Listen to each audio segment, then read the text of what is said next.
And you are live.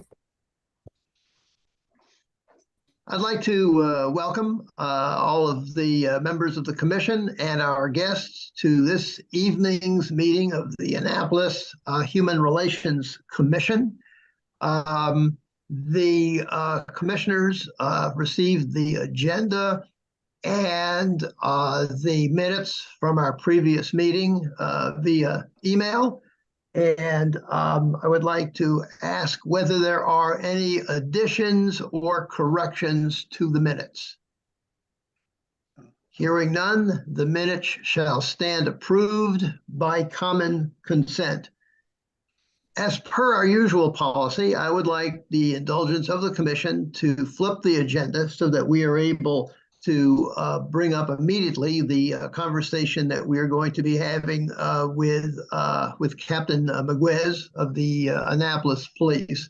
And then we'll go back to pick up the items numbers 4 and 5, the staff liaison and chair's report, after we complete that.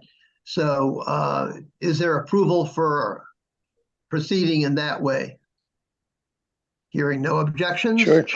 we will do that. The conversation we're going to have tonight is going to deal with the role of the commission in responding to hate crimes and bias incidents in the city of Annapolis. There has been nationally a disturbing uptick in the number of crimes and incidents that have been inflicted upon some members of our society. Most recently, individuals of the Jewish faith, the Muslim faith, have been subjected to a lot of abuse. It's related to the war in Gaza.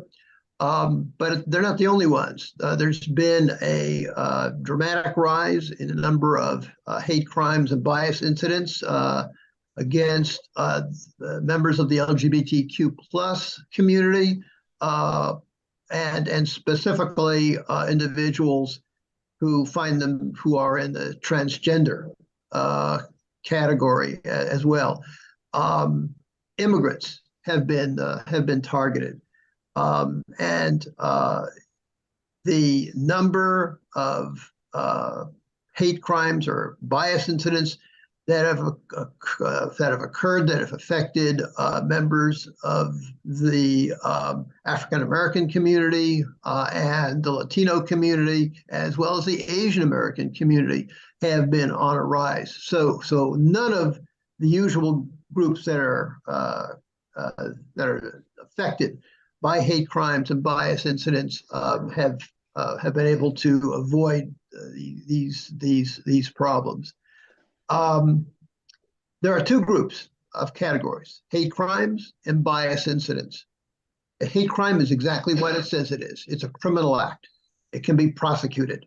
An example is vandalism of property.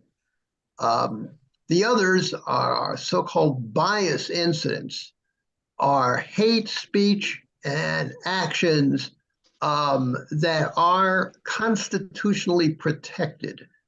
For example, some hate groups will put notes in bottles, really nasty literature in bottles, and toss it on people's lawns. That's constitutionally protected. The courts have said you can't prosecute someone for that. In terms of how this has proceeded, is the Annapolis Police has historically taken the lead with respect to all of these. Obviously, with a hate crime, that's a real easy one. It's a criminal act. The police can follow that up, make arrests, and then turn the person over to judicial authorities. But the police have also been the first generally to respond to bias incidents, and that's because homeowners become upset when they find nasty stuff on their front porch, and the first individuals they think of calling, if they don't call the mayor's office, they'll call the police. And the police have been very good about it. They'll come out and they'll talk with the person, and they'll take the report down and leave. They really can't do anything about it. Now, where does the Human Relations Commission fit in on this?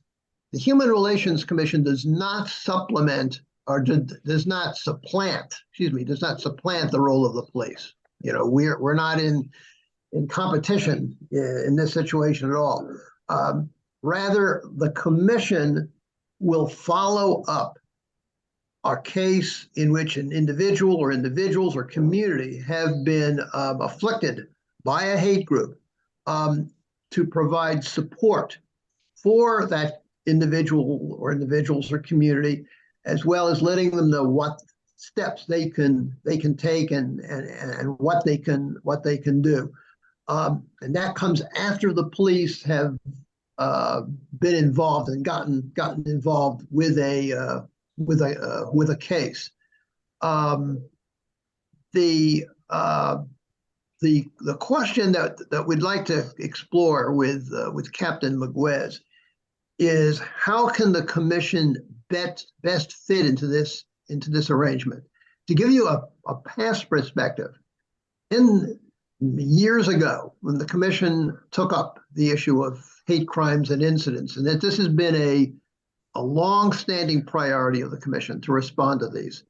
But years ago, when we had a local newspaper that actually functioned as a newspaper, we were able to get information about hate group activities because the Capitol covered it. They don't do that anymore. Frankly, it's a skeleton staff situation. They have very, very few reporters, and as a consequence, a lot of these things don't get reported. And there was one case in point that I can think of in which the commission never heard of a hate incident that took place in the Latino community. It probably was in the Capitol, but very briefly, and all of us simply missed it. So what we need now is for us to continue the role that we've historically played, over the years, and that is to follow up with individuals who have been victimized by a hate group. In order for us to effectively do that, we need the assistance of the police to let us know when such an incident occurs, with the understanding that the police take the lead on this, and we have to follow their procedures and their way of operating. We certainly don't want to interfere with it. But at the same time, we want to continue showing that we're concerned about this issue, because we've worked on it pretty extensively over the years. And I would not want to have the public officials think that we've sort of just dropped the ball and that we no longer are active in responding to these hate crimes and bias incidents, which, as I said earlier, have been increasing in the last few months. So with that introduction, what I'd like to do is to call on Captain Maguez to respond to that. And I might mention that Captain Maguez, Carrie Berger, Claudia, and Tricia and I did have a conversation by phone in which we had a discussion about this, but there was nothing formally reached in terms of an action plan. So I'm going to ask Captain Maguez if she would just weigh in with the police's perspective on this. This is extremely important because, as I said, the commission wants to work in concert with what our police officers are doing already. So yeah. I'll turn the floor over to you. Not from me. Sure. I'm Captain Amy Migueth with the Annapolis Police Department, and I've been with the department for about 23 years now. I'm currently overseeing community outreach, which has kind of bare bones staff due to the violence that's been going on in the city. A lot of my officers have been redeployed to help staff communities where violence is happening, to try and prevent some of those shootings that we've been having. So, when Mike Keller approached me, it was kind of the first time I'd heard of this system that was put in place back under a previous chief to provide information about hate crimes happening to the Human Relations Committee, and it makes sense that we would do so. The only caveat that I felt was in some of the situations, I've even though the victims, basic information is public, victims could be wary about receiving contact from the Human Relations Committee kind of out of the blue and being told that the police had given their information to a third party. And so that was kind of what we talked about in our discussions over the phone. Obviously some of the situations are very fraught, and the victims feel very obviously victimized and traumatized by what's happened to them, and then fearful, obviously, that something might happen, then for them to get a contact from somebody and being told that we had given their information just might be, I would liken it to kind of we don't usually name sex assault victims, or release their information, though it is not protected, and we could release it, unfortunately. So in saying that, I kind of was pushing for maybe in some situations having a informational brochure that we could give a victim to have them reach out. Obviously, in situations where, like we had in Kingsport recently, where they had racist and homophobic graffiti, that would be an easy thing for the Human Relations Committee to reach out to the homeowners association and kind of get with the community, and it wouldn't be such a fraught necessarily situation where you have a kind of solo victim who feels targeted, who has been targeted, and now is getting a contact. So I didn't know how the commission members felt about that, because we're happy to share the information that we have. It's just, like I said, in some situations, the concern is that victims feel scared about getting contacted, their information getting out there. So. Okay, that's great. The commission has released, I've actually prepared a 1-page summary of what the commission can do. I don't think the commission hasn't seen it. I shared it with a small group when we met, and I felt it, we didn't need to do an entire brochure on that. I don't think people read a whole brochure, but they probably would read something that was 1 page long in terms of a short description of what the commission does. Right. So I would just like to ask what your reaction was to that, and also the reaction that Carrie Berger and that Claudia had to it, because I sent it to all those individuals who were part of our. No, I thought it was a good kind of recap and a good. I think I would just say I thought of a brochure as more of a informational handout, and then who they could call or who they could email or who they could reach out to if they want that kind of assistance. But if you are thinking we would hand this out and then you would contact them anyway, whether they wanted you to or not. Well, one thing that can be done is if the police felt that this was a situation that was deserving of the commission's intervention, if they would they could simply hand out that 1 pager, which would include, we can certainly add all of the contact information. I think the document I sent around, I'm not sure if it had that information, but it's very easy for us to do that because we can simply print on our stationery. And, okay. And then that contains it. So I think what's important here is for the police to have copies of that material that they could hand out, and individuals who wish to contact us can. Yeah, that would be easy to get in their hands. Definitely, that would be good. Okay. All right. I'd like to get the sense of the commission on this thing. We're not going to take any votes on this tonight, but just folks who are familiar with the work that we've done in this area, but also their thoughts about where we're going in terms of how to involve the commission in this effort. So I'll just leave it up to the floor for other commissioners. Chuck? Mike, I would welcome this. I think just along the lines you and Captain Miguez have indicated, I think that would be a very positive role for the commission to play.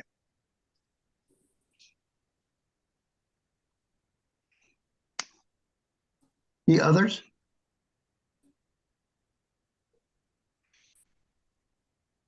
So are things going to change from the protocol list that was given to us initially? Well, I did actually.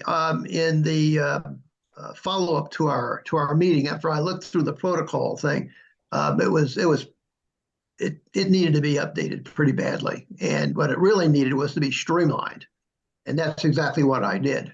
I cut out about half the steps. There are too many steps. It's just too bureaucratic, Right. And you know, it was created under a previous administration, as Captain McGuinness indicated, and I can certainly send to the commissioners the documents that I drafted for that purpose. And what you'll see in the case of the protocols, they've been dramatically reduced in terms of the steps that we would go through. But this could be a more, rather than following the protocols, what we have is just a collaborative relationship with the police on this, and there wouldn't be the kind of, now you had this happen and now you contact him and now you contact this person. It would simply be, police would have our literature, and which could include our normal Human Relations Commission brochure. We've got plenty of those, as well as a one-pager which will explain our role with respect to dealing with hate crimes and hate and bias incidents. And then the police could distribute that out, and the commission would be contacted in that way. We could also, there are occasions in which there is information that's released publicly to public officials. This occurred in one situation in which I asked Helen Leach, in her role as chair of the complaints committee, to get in contact with individuals in a community that got attacked by hate speech. And she did contact several people from those communities. So if we learn about it, we hear about it. If it appears in the Capitol, for example, or if any of the commissioners get phone calls about it or contacts about it, then we're going to feel ripe that we can respond to it. If they contact us first, then you know, we can certainly respond to it. Or if we read about it in a local publication that this happened. So that would be a circumstance in which I think the commission would be likely to respond proactively to a case. Will this be on the website, the Annapolis website? We can No, put it on. we had talked about making a hate crime dashboard in the future, but we're still working on a few other things, a complaint dashboard, and we'd also have in the plans a few other things. But the protocol is, Claudia, that I would send the reports to you.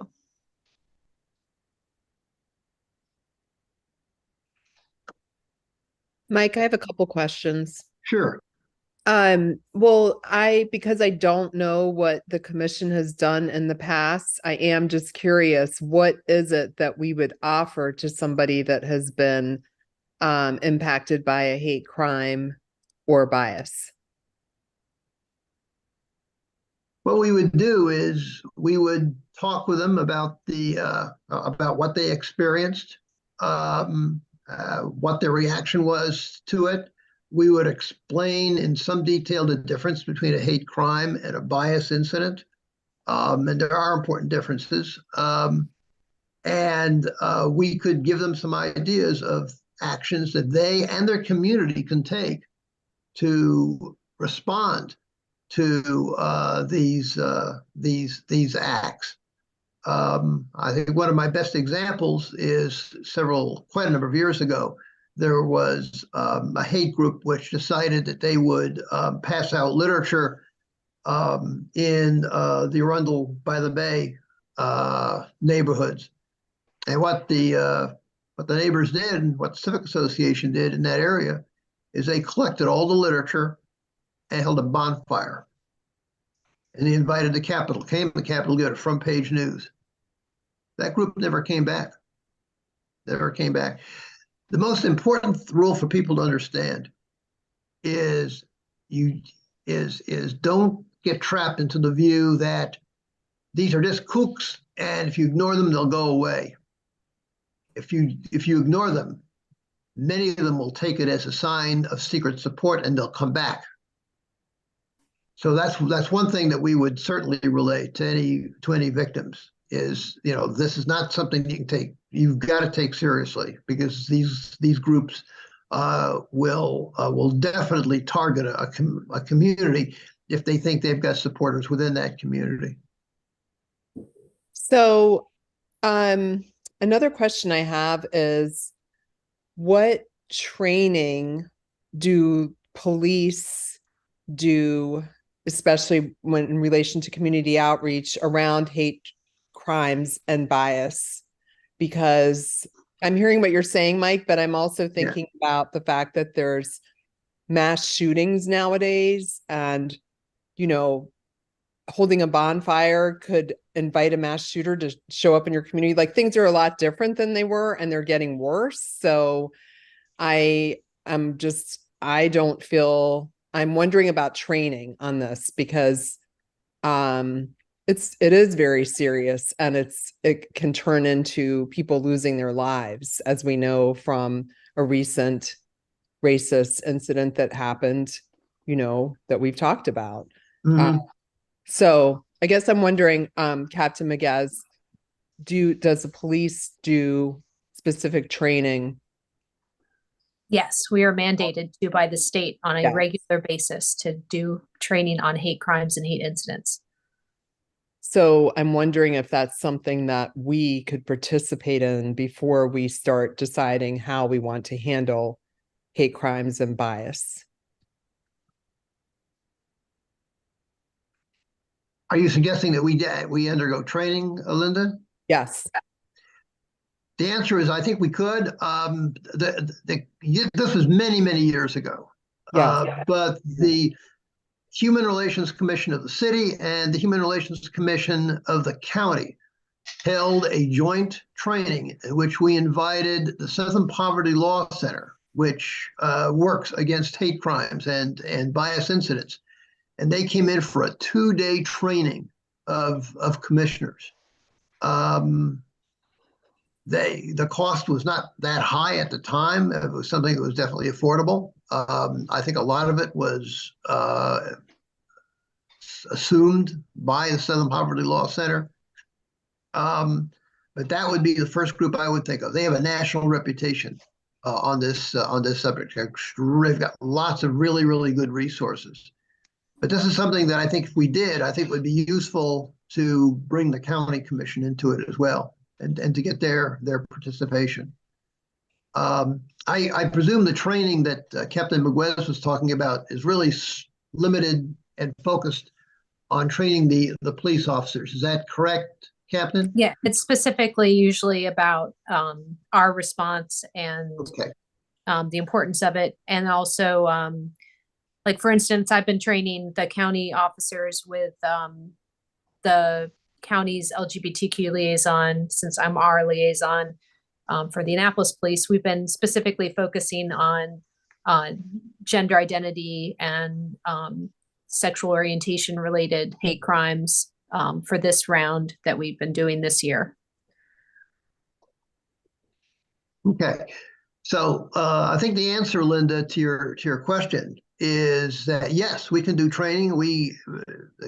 The Human Relations Commission can work with our county counterparts in bringing back a training session on this. And I agree with you. I think a training would be extremely helpful with this. And, you know, the police will conduct their own training in a separate fashion, focusing on those issues which are most current and most in need. Does that answer your question, Linda? Yes, I definitely feel like it would be good for us to do training before we go knock on people's doors to talk to them about hate crime or bias. And I love that Okay. idea, Mike. Thank Okay. you.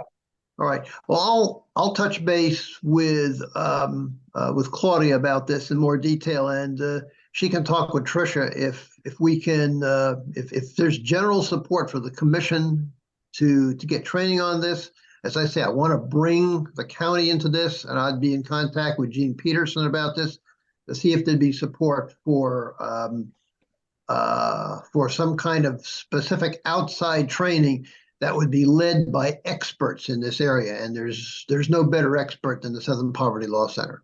That's their main area of focus. Mike, I have a question or a comment, I'm not sure. Sure. When we talk about training, and you described initially how we would approach the talking points with someone who's been a victim of a hate crime.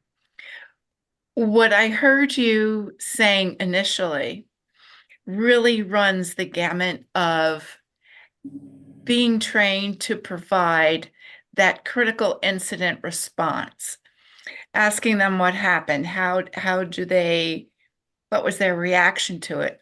All of that is part of critical incident debriefing and as a result of a traumatic event. So it would be nice in the training not only to get facts, but also how to approach someone who has been a victim and really look at, okay, what they're feeling, what the resources are. But if you are in need of one-to-one trauma counseling, we should also have those resources available and not just facts. Okay. That would be something like, I mean, a lot of times we use the crisis response line, the warm, the warm line, because, you know, we call them out for, you know, a lot of different incidents that happen in the city to help. Exactly. You're talking about Stephen Thomas and his group. Yes. Yeah. Yeah, Jen Corbin. Yep. They're fabulous. Yeah. All officers are mental health first aid trained at the minimum, but then we have a number of the crisis intervention trained officers as well, just like the county does. We have dispatchers that are also trained, our Hispanic liaison, some of our other professional staff that are non-sworn are trained as well. You know, our Hispanic liaison regularly is translating for detectives, investigating really serious crimes, is regularly, you know, then, so he's, you know, talking with victims. And then also he's asked a lot by even outside agencies to help do death notifications and things like really just traumatic stuff. And to have him CIT trained is really important. So you're talking my language. That's what I do for a living. So, yeah, we also did ITR training, instinctual trauma response. Full, it was like a several day training, all the officers, you know, to get not only recognize signs of trauma in others, but signs of trauma in ourselves. Check up from the neck up. Yes. Okay, so it sounds really that a lot of the work that the Annapolis police are doing in terms of training is basically things that some of these things that we'd be picking up as well in terms of our own training, as you said, Rosemary. You know, not only for the purpose of collecting facts, but also get their responses as the victims of a traumatic event. Correct. Okay, I think we're reaching a consensus on this, but I want to give, are there any other commissioners that have any other thoughts about this they wish to speak on? If not, what I'm hearing is two sort of directions here. One is that we will provide the Annapolis Police with the document which I've prepared, which sort of summarizes what the commission will do. And I will send that to you, Captain McGuez, but I'm also going to copy all members of the commission and also copy Claudia and Tricia, as well as Carrie on this, so that everyone knows where we're going to be going on this.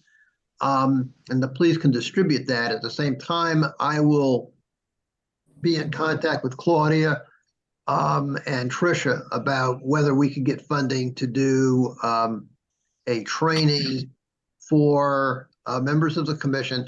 But I'm going to bring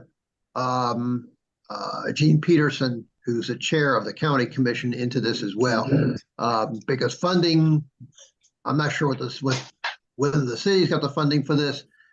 The county may be in a position where it could be better equipped to do that, or they can share it.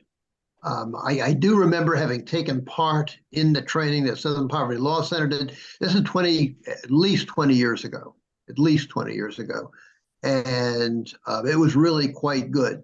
We could expand the number of people who wish to participate. We had around about 30 people or so took part in that training that we did. Everyone was very, very impressed by it.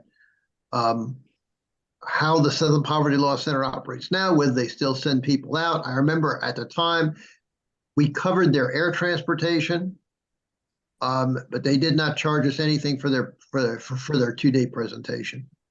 Whether they're going to do that again, I don't know. But I think it'd be very easy to reach out to them, and we will, because I do agree with the observations that Commissioner Monday made about the importance of getting trained for something like this.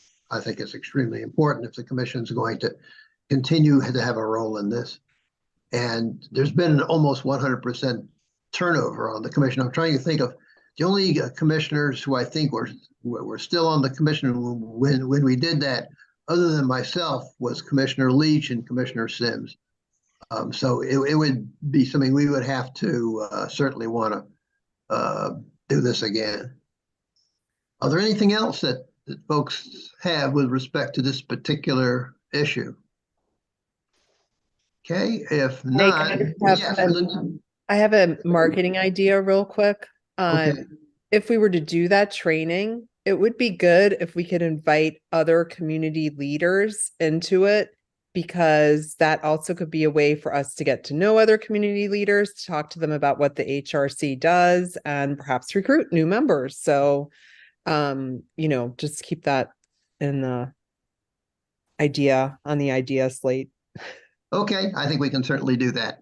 In fact, we might very well want to do that because I'm sure there's lots of individuals in the community who would want to be part of that. Absolutely. You could have it for a small number of commissioners, but if you included other individuals, the numbers could grow exponentially. Okay. I'd like to thank Captain McGuez for being with us this evening. Captain, this is an open meeting. You can stay if you want. We're going to go through the rest of our agenda. So we're going to be taking up just a couple of other items, but really, really do appreciate your coming out this evening and talking with the commission about this. Thank you. No problem. Feel free to invite me in the future if you want to hear back about a certain topic or something else. But thank you very much. Yeah, and we do have to be aware. I mean, we've been so far, we have not experienced what some other communities have experienced on this in this period of rising tensions due to hate organizations. But that doesn't mean that we won't. And these things have occurred in Annapolis. I've been around here long enough to remember when the Ku Klux Klan rallied at the State House. So for a Baptist. Yeah, that's right. So these groups are still out there. They're becoming much more emboldened. Yeah, and much more dangerous, I might add too. These are groups that are violent. So thank you again for sharing with us. We're going to go back to the agenda. I'm going to call on Judge Barber if she is a staff liaison report. Yes, I will be brief about my staff liaison report. I largely spent a significant portion of last month actually organizing the sub meeting we had with Chairman Mike Keller and Captain Miguez and our HR manager Trisha Hopkins, and I forgot Carrie Berger. Were you there? Yes. Remember, you were Yes, there. ma'am. Oh, okay. So yeah, so we dialogued ahead of time. So those were the major pointers I just wanted to share in my staff liaison report. We're still moving forward with ordering the plaque for the MLK breakfast banquet next month, and things are moving along in that direction. So far, we have not had any complaints filed by anyone out externally to present to the Annapolis Human Relations Commission at this time. That would be my report. Thank you. Well, thank you very much for pursuing all of those things, Claudia, and especially for your help in bringing together the Zoom coordinates for that small subgroup meeting, which you referenced. In terms of my report, very briefly, I would just like to thank Madeleine Horel, who is our technical guru tonight from City of Annapolis TV, and very smoothly running the Zoom contact, and really do appreciate that. Just recently, I was involved in a Zoom call in which people got literally kicked off of the call. It was a really big headache for the person who was trying to keep everything together. So the technology isn't perfect, but the assistance we received from Madeline and her colleagues at Steve Annapolis TV has always been superb. They're great problem solvers. So that's the only thing I have in terms of my report. The next item we have on the agenda is a proposal from Commissioner Hurley regarding the Commission's policy on the cancellation of meetings.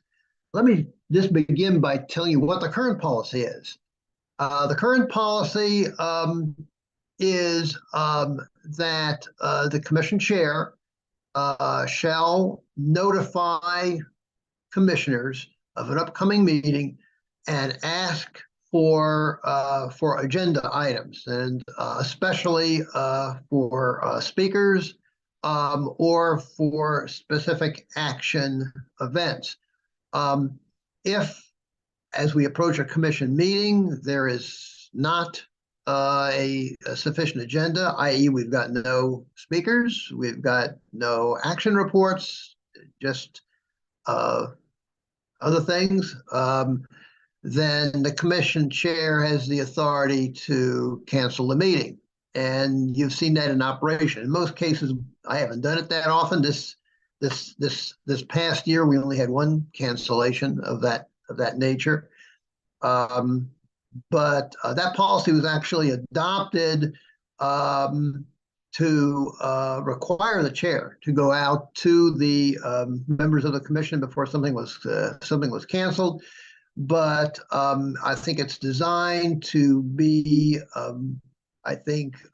aware and respectful of commissioners' time, and especially not to just call a meeting for meeting's sake. That's the current policy. So I'm going to call on Commissioner Hurley to give his thoughts on this. He's actually asked me to put this on the agenda. I'm happy to do that. So Chuck, you've got the floor. Sure. Thanks, Mike. I think you've done a good job of laying out the current policy, and there's a good argument for that.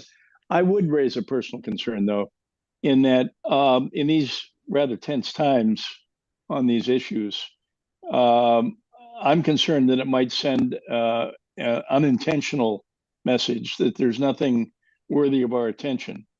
And I would prefer, prior to cancellation, we consider a shorter meeting or something that would not send, an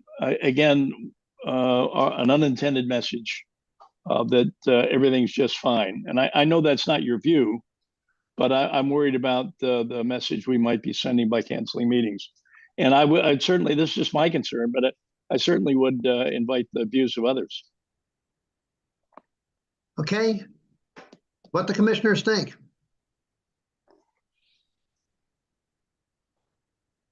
Do you like the way we're doing things? Or would you prefer there to be some changes? I'm okay with the way things are. I'm okay with the way things are. I mean, especially if we ever started meeting in person and we get there and there's no reason to have a meeting. I agree with Chuck. I have been concerned when there's been 2 meetings that have been canceled since I've been serving on the commission. And we don't meet during the summer, which I know that I think that the Anne Arundel County Commission does meet during the summer. I actually feel like if there's not items for the agenda, that can be a productive space. You know, like I would love for us to have some time on the agenda in January. Hint, hint, Mike. I guess I'm giving you a January agenda item, but just to talk about what are our goals for this? What are our goals this year? You know, and maybe have room for creativity. We talk about outreach and we talk about, you know, that we still don't necessarily have the commission with the voices of the community that we want. So maybe, you know, maybe there's like a running list of ideas of brainstorming that we could do, instead of being reactive, you know, being a little bit more strategic. So I think to me, there's always space to fill in work like this. And I think it is important to meet every month, no matter what, because we do reflect the community, and we know that the community has a lot going on when it comes to human relations, like Chuck said. Okay. Others, I've heard 2 people express support for what we currently do, and 2 people express support for making a change. Is there anybody who hasn't weighed in? We're not gonna take a vote on this. Just wanna collect information. I heard, did I hear, Rosemary, did you say you liked the way things were? Did you say, okay? And I know that Helen feels that way too. Jay, do you have any thoughts about this?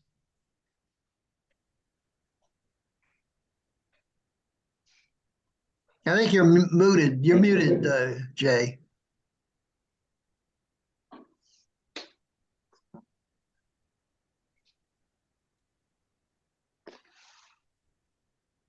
Can you hear me now? Yes. Yes. Okay. No, I was saying that yeah, I'm a little indifferent here. I don't think if it makes a lot of sense for us to have a meeting if we don't have any agenda items. I mean, I like at least the input of Linda with, you know, having some meetings where we may not have any real action items for you know, events or items or ideas, but having something where we're able to you know, talk about our goals and go through certain items or things of that nature. But I also enjoy what we currently have in terms of making sure that we have, you know, a full, or at least a full agenda when we are talking about issues. And I don't know if it makes a lot of sense of having even just a short meeting when we're not talking about or don't have anything to talk about. Okay, let me offer something which I'm going to probably, we're about evenly divided on this. I think fairly evenly divided on this. Let me propose this approach that we could implement. And that is, when I come back and say, do we have any agenda items? If there is someone who feels we ought to have a meeting, then that person ought to not only respond with specifics as to what we can talk about, but take responsibility for pulling together what the meeting will involve, what the topics will be, what actions need to be taken, a whole, not just one or two sentences, but basically a whole agenda for what would be a regular meeting. And if you're the one who's proposing it, you're the one who gets to organize it. I'd be fine with that, Mike. I think that's a good idea. Okay, if I hear nothing from people, then the meeting will be canceled. Hey, Michael, can I just offer a potential suggestion? One of the authorities that the Human Relations Commission has is to conduct public hearings. Yeah. So if it looks like the Human Relations Commission is sort of trending into a lighter area, or the agenda may look like it's light, there's nothing that's preventing you from calling for a public hearing. Now, you may want to have the ability to have the time to sort of reach out to people and sort of advertise for it, if you will. But it is something that's certainly within the purview of the Human Relations Commission to put on a public hearing that I haven't really seen be utilized that often since I became counsel to it. And it might be a good opportunity to just schedule a public hearing on pretty much anything having to do with human relations at any point. That's a very good suggestion, Carrie. I can remember the following hearings that the commission called, and all of them were at the request of other parties. I remember one that we held, I very, very much remember it, that we called a public hearing. There was a proposal by then Alderwoman Louise Hammond that would have imposed criminal penalties on individuals who were panhandling in Annapolis. And we felt that this was a gross violation of human rights. And we held a public hearing on it. And the Alderwoman came and she took notes, and shortly after the meeting, she withdrew the proposal. So based on what she heard, that was one time. I can remember two other times. One that was held at Asbury United Methodist Church. We'd received lots of complaints from resident councils about the person who was then serving as the executive director of HACA. And we held a public hearing. We thought it would be a fairly low turnout. We did it at the Asbury United Methodist Church on West Street. We had 300 people show up. Commission was still meeting at 2 a.m. The mayor came. So the person who was executive director left that position after a few months after that. But I'll not forget that meeting, because it went on. I'm like, hey, 2 o'clock in the morning, we were still hearing from people who had complaints. And then right after 9/11, there were threats made against members of the Islamic Society here in Annapolis. We held a public hearing on that, and we held it at their mosque, or the entity that was functioning as their mosque. That was those are the only 3 times I can think of that we held a public hearing. But Carrie is right. We do have the authority in city code to do that. I do remember one time when Mayor Ellen Moyer herself called a public hearing on the issue of hate groups, and I was one of the people that she asked to speak at that meeting, which filled City Hall. By the way, they had a standing room only at City Hall, at the City Hall chambers. So that's a good suggestion. I would not want to overuse it, but if there's a need for a public hearing on something, that's something that someone could propose, and we could have a meeting to discuss whether we wish to do a public hearing on that. I should say there were one other time we held a public hearing, and that was mandated under our ability in the Fair Housing Code to call a public hearing. We had a contested case in the city on it involved discrimination based on housing. It was the famous dog case. We had a party who was denied the opportunity to live in a specific condo because of no pet policy. And the person involved claimed that this was a emotional support dog, emotional support animal. We had to we had to come to a conclusion as to which of the two parties had the better of the case. And it was almost a judicial. We had the city attorney sitting on one side of me and someone from the mayor's office on my other side. And it was a full-blown formal public hearing with lawyers representing both. We've never had anything like that again. But it was really something. Front page coverage in the Capitol. I mean, they went on and on about it for weeks. So again, we've got that authority, Carrie. Yeah, we could call a public hearing if we felt it was something that would benefit the public. But how do folks think about that approach? I think I'm hearing Chuck saying that he finds that acceptable. And Linda, do you agree with that?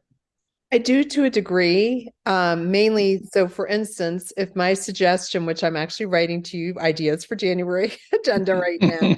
Yeah, well, the January agenda may not, traditionally we don't meet in January. We go to the Martin Luther King breakfast. So we could schedule for February. Okay, so if one of my suggestions is goals for 2024, HRC goals for 2024, like let's make a plan. Do you really want me to run that, or do you want to run that since you are our chair? I would say at your discretion, people can run it, because I don't know if you really want me running it. Oh, I don't know. I mean, if no, I'm serious. I mean, if I say, you know, I'm looking for agenda items, and you come back with something, I think we ought to have something, a plan for the year. I think my comment is going to be fine. Run with it. Okay. Just because I'm chair doesn't necessarily mean that someone can't run it. I guess what I'm looking for really, what I'm looking for here is a way that we will have a sufficient interest in the commission that we continue having meetings that attract a quorum. We very rarely have a meeting that lacks a quorum. It's been years since that happened. And I'm very proud of the fact that for all of the meetings we hold, and we take the time of our staff, and we take the time of the folks from City of Annapolis TV, that we actually do have a quorum for our meetings. And so that'll be something that I would be looking at in terms of someone suggesting an idea for a meeting in which, you know, we didn't have an immediate speaker or an immediate action item. I want to make sure that a majority of commissioners will want to come. And as I say, so far we've been successful in doing that. And I can't remember the last time we didn't have a quorum. Just can't remember it. Yeah, Chuck.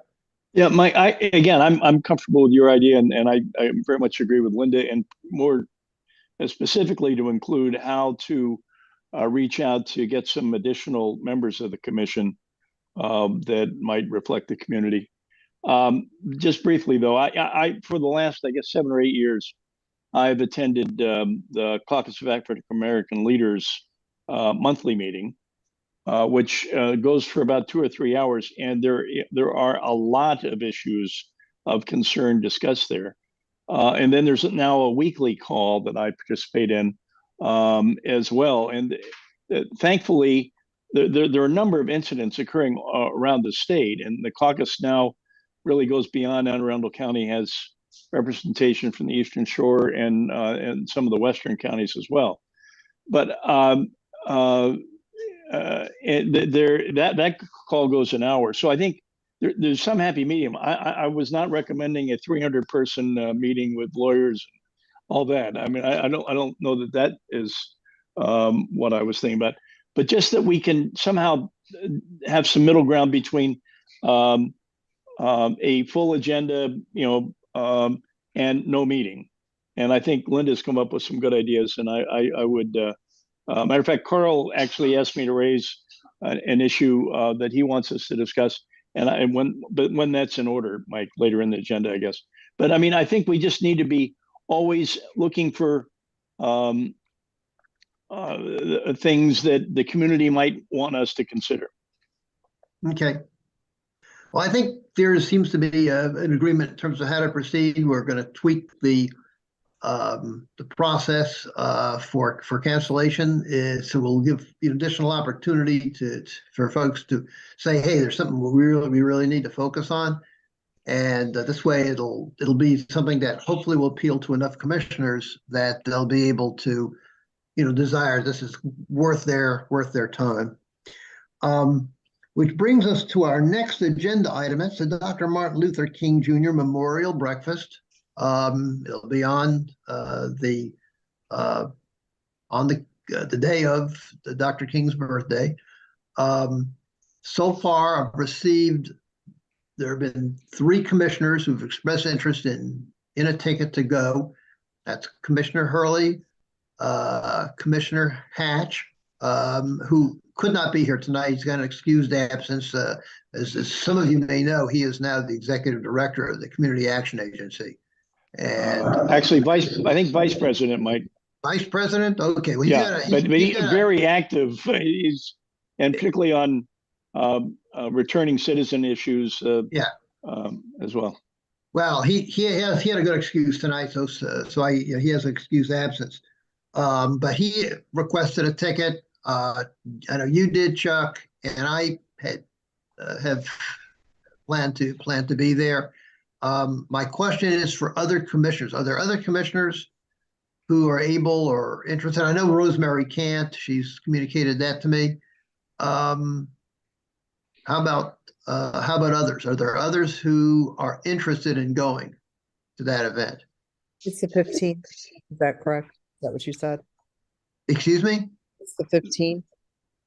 Yeah, it would be Dr. King's birthday. It would be that Monday, the 15th. I believe it is the 15th. The Monday's the 16th, I think. 15th is a Sunday. Am I right? No, it's the 15th on 2024 calendar. I can't do it on Martin. Oh, you're right. I'm on the wrong. Yeah. Okay, so it's the 16th. So you can't, Linda? Okay. All right. If there is anyone, and I'm looking at in terms of folks on the call, Helen or Jay, if you're interested, please let me know because I'm going to need to let Claudia and Tricia know how many tickets to obtain to the event. And Chuck, Helen. I think that Diane expressed an interest to me that she might be going, so you might want to check with her. Okay, all right. I will send out an email to all commissioners about this again, and we'll make reservations. Claudia, is there a drop dead day in terms of when you absolutely need to know how many tickets to order? Have you been notified by the committee yet? The King Memorial Breakfast Committee? I have not received any specific deadline information, so I have to get back in touch with Tricia and the committee about whether or not there is a specific deadline in December or early January. Yeah, I know they're still in the process of organizing this. The last time I spoke with Gene Peterson, he didn't mention who the speaker was. It's possible that person has been selected yet. I really don't know. But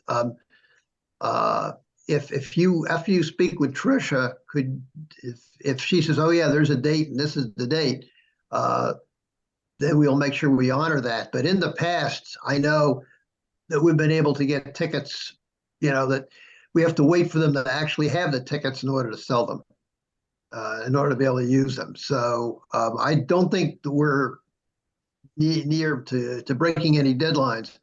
But if you could just mention it to Tricia, once there is a deadline, we'll make sure that we adhere to that. And as Claudia said, she's taking care of the plaque for our award recipient. And Mike, as I think you were about to say, I would be glad to give a lift to anybody that wants to go. We've done that in previous years. I think you were about to mention that. Chuck had volunteered to do that, so we will have the car transportation. And appreciate your doing that, Chuck. That the event will be at the casino again at Maryland Live, and that's up in Hanover. So that's a pretty good hike. Okay, so I will send another follow-up to commissioners on this. It'll be really brief, but I probably will send it once I hear from Claudia and Tricia that we've got a pending deadline. Or if I hear from commissioners who just email me and say, you know, I want to come. We now have the updates to the commission for us. On the reparations committee, it has been shared with me that the committee is involved in its planning and organizing, and that they don't have any report to share at this time. With respect to the 2020 comprehensive plan, I know that plan has been on the city website for a while now. I know that some of the committees of city council may be holding hearings on it, but that the effort now is to bring a report to city council for action in May. I mean, so that deadline, I think, or that timeline, I think, is still in place. Does anyone have anything to report with respect to the comprehensive plan? Okay, in terms of follow-up to the I do yeah. have one thing. I went Yeah. to the Eastport Library actually to get a copy because I just really wanted to put my hands on it rather than looking at the hundreds of pages online, and they were out of them. Ah, I'm wondering, Claudia, Hmm. do you know, or does anybody from the city know where I might be able to get my hands on a printed version? Because I actually would really like to try and review it, A printed version of, the comprehensive plan. They oh, said that they were at the libraries, I thought, but I went and didn't find one.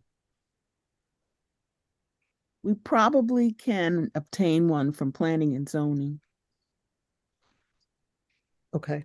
yeah, could you check with the Department of Planning and Zoning? If they say they don't have them, then I think the next step would be to ask the mayor's office.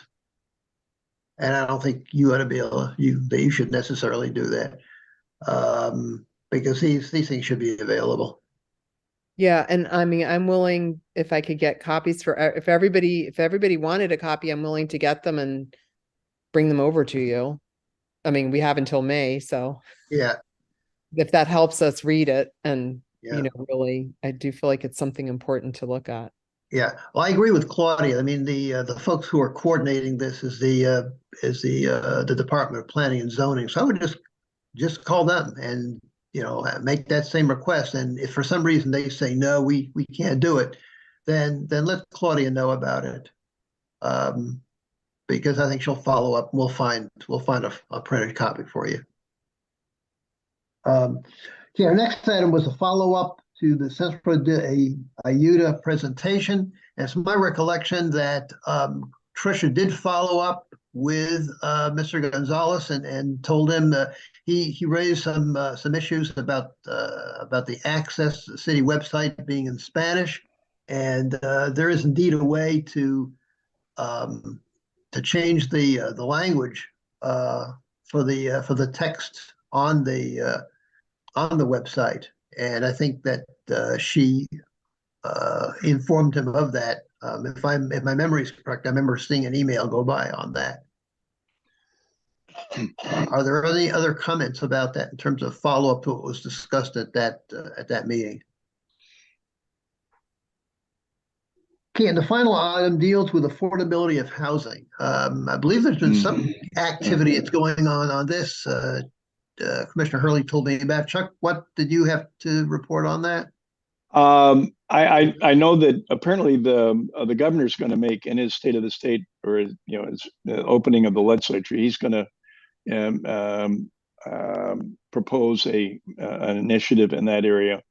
In terms of the city, Alderman Schandelmeyer, I believe, has renewed a proposal to and more in the zoning issue of multifamily housing issues. But those are the two that I know about, Mike. Okay. But it remains obviously an absolutely critical issue, and it's not unique to Annapolis. It's in any kind of high-priced area. It is extremely difficult for people of even modest incomes, not just poor folks, but folks of modest incomes to live here. And that's an issue I think that concerns us all. Okay. All right. That actually concludes well, actually, there is one more thing. Chuck had asked that he had something from Carl Snowden that Carl wanted to mention to us. Can you report when it's on in that? order, yeah. Well, is it? But this is the time. Yeah, this is the time. At the Monday call, which earlier this morning, Carl asked me to raise to the commission if we would commend or pay tribute to the loss of a beloved community member, Larry Griffin, who was a major leader in the community, had a pretty extended period of addiction himself, and then started a nonprofit group. Let me get the name right. We Care and Friends. Yeah. And you probably know Mike, and did a lot of other things. I just heard of. I just learned about it by sheer coincidence just a few weeks ago, and. Well, it just happened a few weeks ago. Yeah, that's what I mean. It was literally, and the Baltimore Sun did a major tribute to him in an article, which is kind of surprising since they ignore Annapolis most of the time. Yeah, but should have been in the Capitol. Yeah, exactly. But and he had a major Thanksgiving feast and Toys at Christmas, a lot of things for people who were struggling in their worst of times. And I would, I don't know that we have a formal way of doing that, but I would recommend we consider a simple tribute to him, saying we, just state what the article in the Sun indicated, that he was a much loved member of the community, that he took his own experience and founded a group to deal particularly with those having issues with drugs, and provided a number of services that I think we would all admire. And just a simple, maybe even one paragraph statement. I would be glad to work with you, Mike, in drawing it up, but I'd invite the views of other commissioners. Other thoughts about that? The times I've worked with Larry Griffin, I found him to be an incredible, caring individual. The name of his organization is We Care, and he showed it. If someone needed his help, he dropped everything that was on the agenda and went to help that person. I do remember that about him. He was well loved, and he was an Eastporter originally too. Yeah. Yeah, I was surprised when the person who told me about it was just basically an acquaintance that just by happenstance brought it up that he had passed away, and I was surprised that there was nothing at all in the Capitol about it. Yeah. But once again, that's a reflection of what's happened to the local news media in our country. We are losing newspapers every day, folks. And it's going to affect a whole range of things across our communities.